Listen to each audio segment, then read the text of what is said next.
మీరు ఒకవేళ 10 డేస్ హాస్పిటల్‌లో ఉంటే, మీ ఫుడ్ కోసం అయిన ఖర్చు 5,000 అనుకుందాం. ఇప్పుడు ఆ కాంట్రాక్టర్ ఏం చేస్తాడంటే, తన పై అధికారులతో కమిషన్ ఇంత ఇస్తా అని మాట్లాడుకుంటాడు. అంటే ఒక 2,000 1,500 ఎంతో ఇస్తాడు. 2,000 ఇస్తాడు అనుకుందాం. ఇప్పుడు అతని దగ్గర 3,000 ఉంటాయి. వాళ్ళ పని వాళ్ళకి సాలరీస్‌కి, ఫుడ్ మెటీరియల్స్‌కి వాటి ఖర్చు ఒక 2,000 తీసేద్దాం. అతని లాభం ఇంక్లూడింగ్ తీసేసుకుంటే అతను 2,000 తీసేద్దాం. సో, ఇప్పుడు అతను రూ. 1,000 తీసుకుంటాడు. అంటే 1,000 మీ ఫుడ్ కోసం ఖర్చు పెడతాడు. అంటే రూ. 1,000 మీకోసం ఖర్చు పెడతాడు. చూడండి. ఎక్కడ 5,000, ఎక్కడ ఒక 1,000. నేను చెప్పేది మీ ఒక్కరి ఖర్చు గురించి మాత్రమే ఇది. ఒకసారి ఊహించండి. రోజు ఎంతమంది వస్తారు హాస్పిటల్‌కి?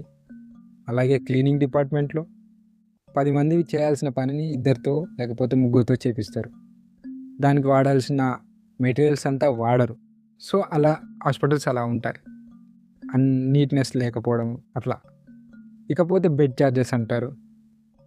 పర్ డేకి ఇంత అంటారు. మీకు తగ్గినా కూడా 2 రోజులు ఎక్స్‌ట్రా పెడతారు. ఎందుకు? 2 రోజులు బెడ్ చార్జెస్, నర్స్ చార్జెస్ ఇవన్నీ వస్తాయి కనుక. ఇలా ఉంటాయి. సో, ఇక్కడ